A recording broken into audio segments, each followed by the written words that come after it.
I mean, for these guys now, I've just got a feeling, you know, if I'm Barry Burrell, if I'm Josh Corner, I'm sat on the grid, I'm just trying to think to myself, let's see what we can do, to see how the bike feels, let's see if we can try and make it better for tomorrow's race and, you know, to try and take it to Nicky for the main event.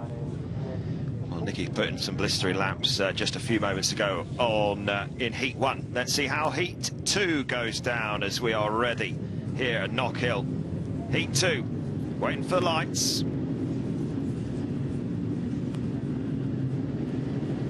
Looking for that quick start, and McLeod's got a good start. Burrell's going well in that second position, but out in front, the local lad, Kenny McLeod, leading the way. Burrell slots into second, and it looks like Josh Corner then straight into that third position as well. What a start by McLeod. Burrell making no mistake of wanting to get past him early. We said that, didn't we? And you've got Josh Corner there in third place, but that's very important to do that, you know, because now, if he's stuck behind him for a couple of corners, it gives him 7, 8 tenths of a gap ahead of Corner. So yeah, he was desperate to get through straight away, wasn't he? And people don't expect it sometimes, turn 3.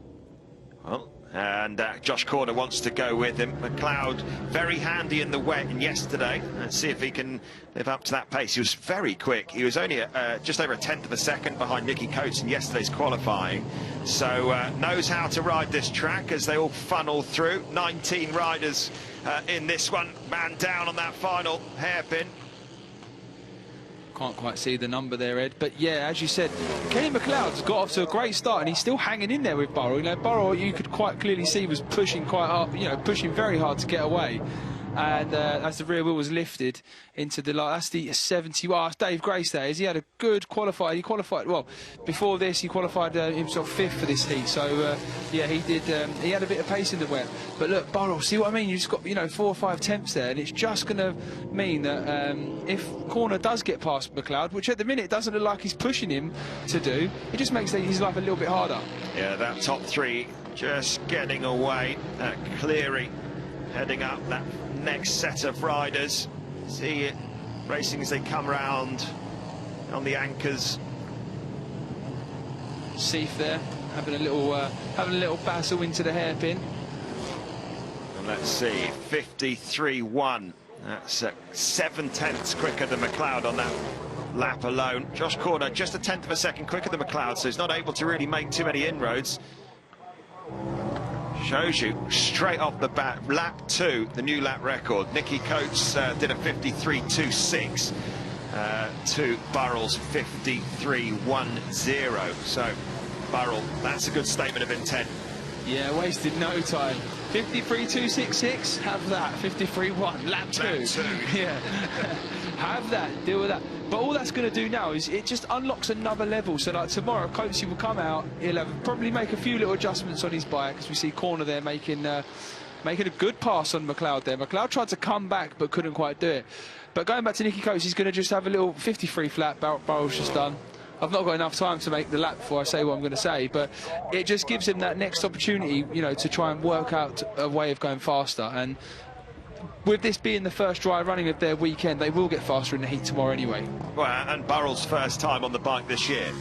Yeah, he's been at the TT. Yeah, I don't know what else he's been up to. We'll have to catch up with Barry, but yeah, he's here. He's running the number 1 because he was the outgoing champion last year, and he's showed up and said, "Have that."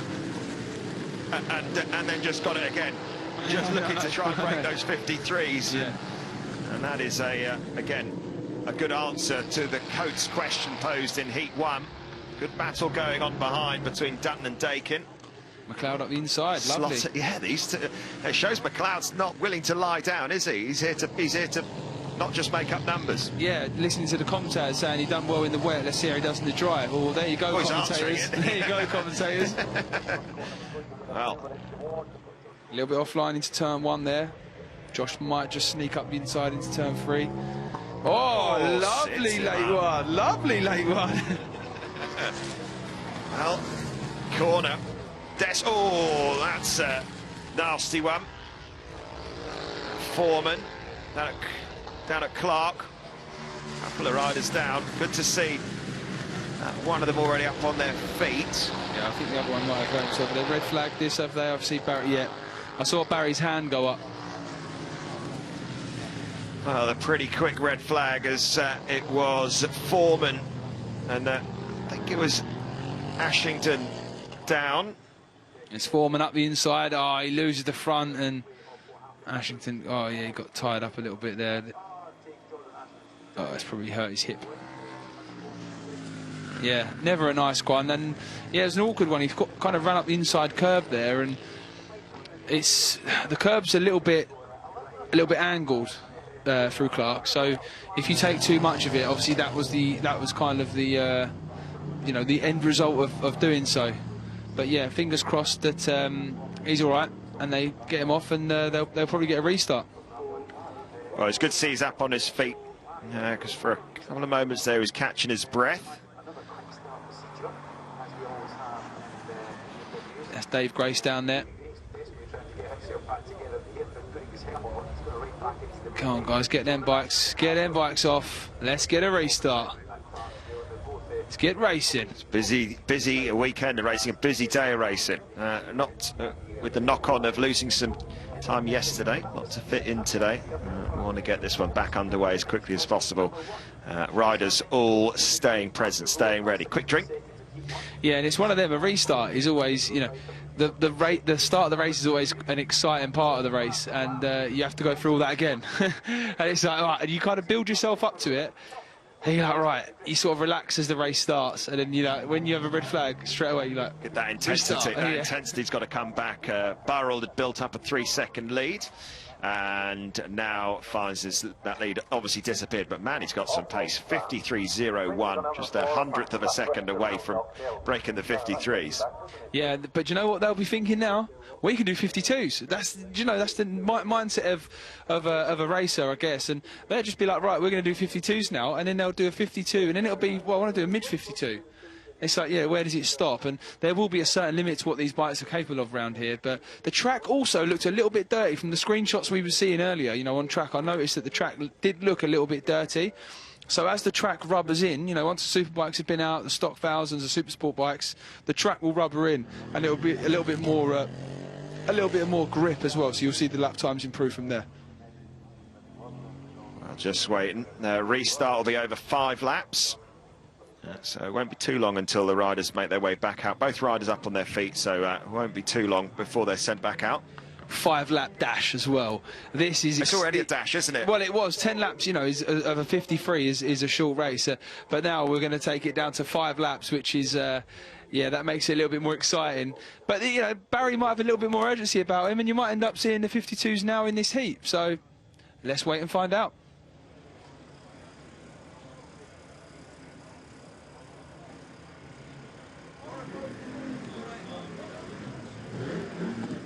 Well, a few moments until the riders are invited back out, and we will bring you the action just as soon as the riders are in position.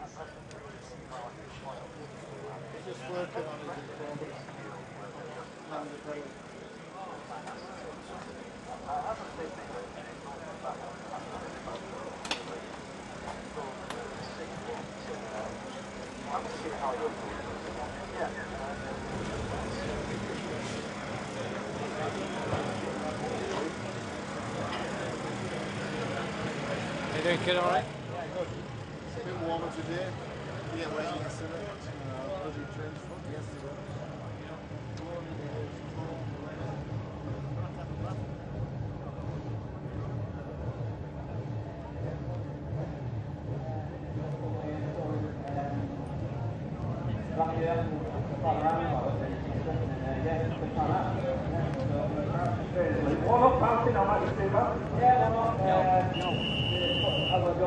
Don't shake it, I believe in you. So anyone wants to help us out, if you around? Alright, well, we'll see what we can do. If you want to get involved, that's fair enough. You've got the first row, the cafeteria access there, so Knockhill was probably one of the goals around. But he now makes his own trophy in the outskirts of Leicester. It happened for a little while now. But that answers the question, because I thought that it is a red race from you early on. They're doing all the British champions on it. It's the only thing you need to do for man to make it come back, and then the set will be complete. There's not enough space on a check with a door to actually get things set down and back and onto I think I really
Well, they're off on the first of the 2 warm-up laps before getting underway after the red flags, taking chunks out of each other already.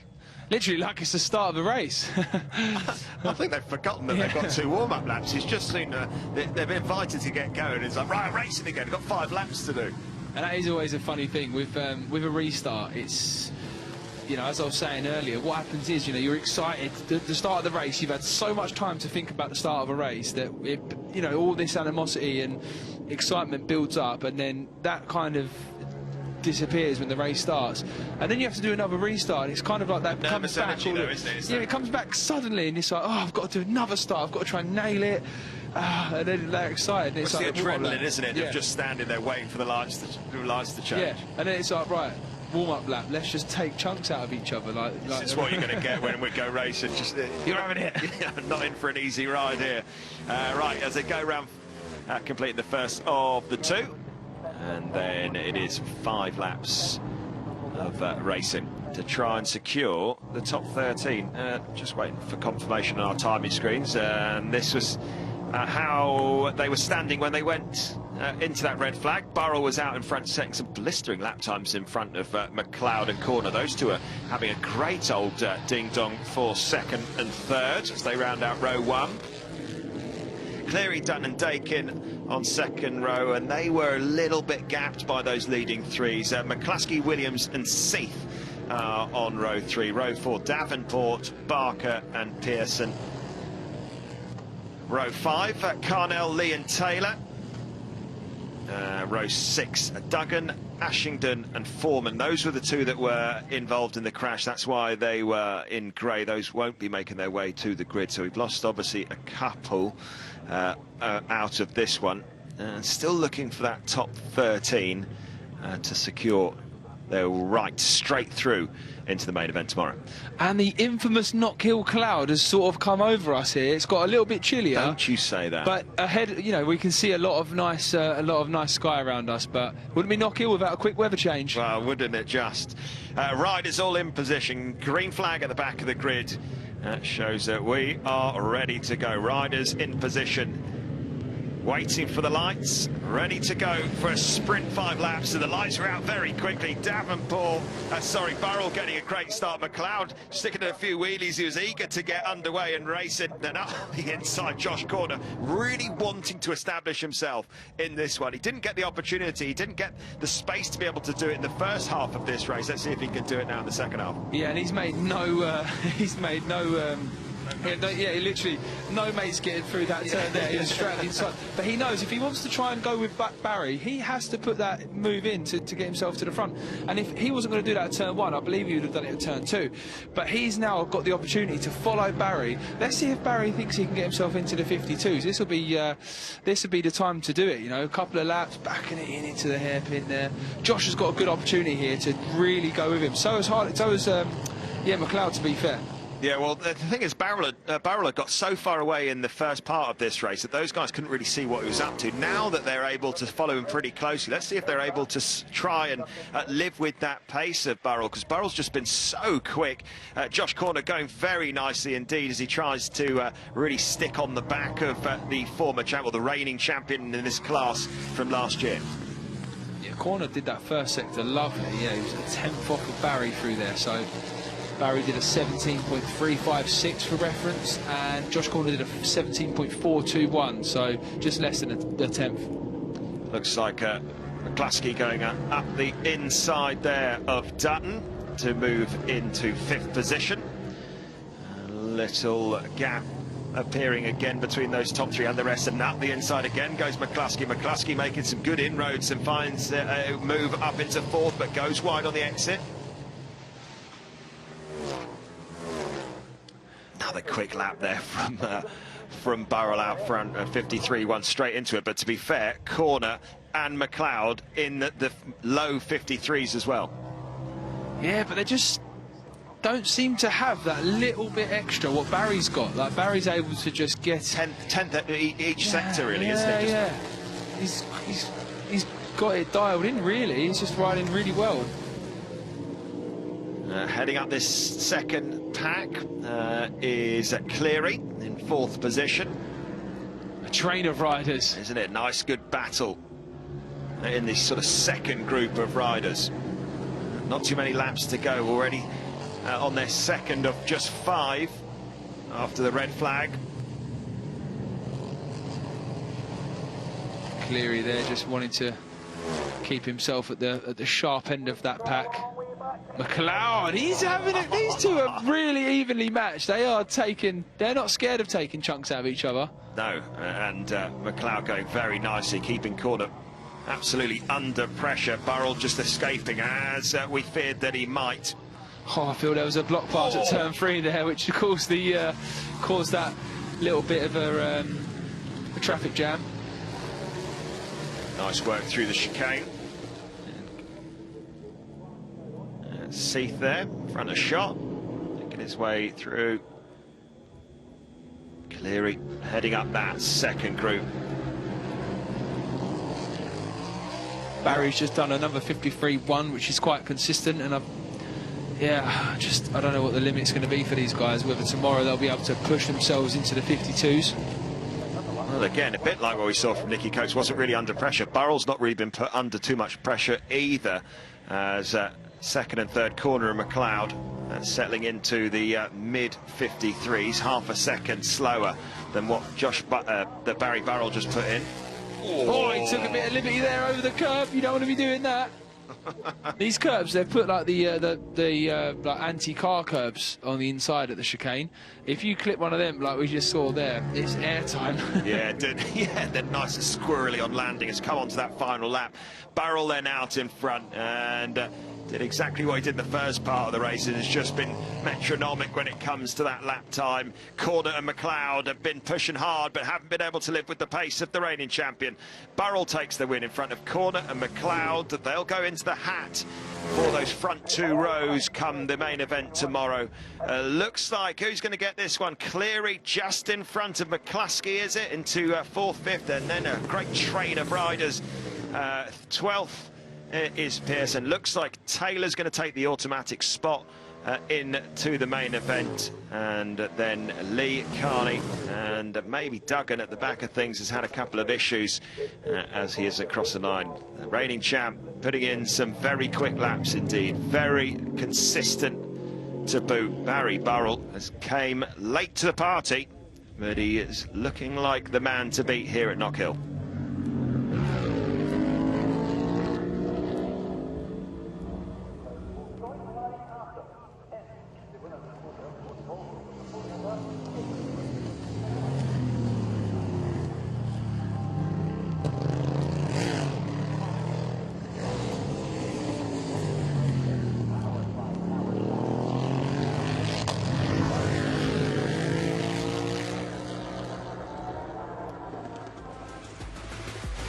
confirmation of the results then. Barry Burrell after the red flag continued how he left off in the first part in front of Corner and Kenny McLeod at the top three. Then there was a bit of a gap between him and the rest. James Cleary, McCluskey, Seath, Dutton, Williams, Dakin and Davenport the top 10.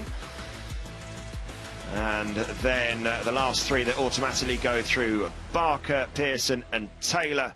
Those automatic spots with Lee, Carnell and Duggan all going through to last chance qualifying tomorrow morning, looking to book spots to the main event in tomorrow's competition. Well, first two heats have done and dusted, and we've got our riders that are making it through automatically to the main event tomorrow. The rest will hit last chance qualifying tomorrow morning. Great opening to round 3 here at Knockhill.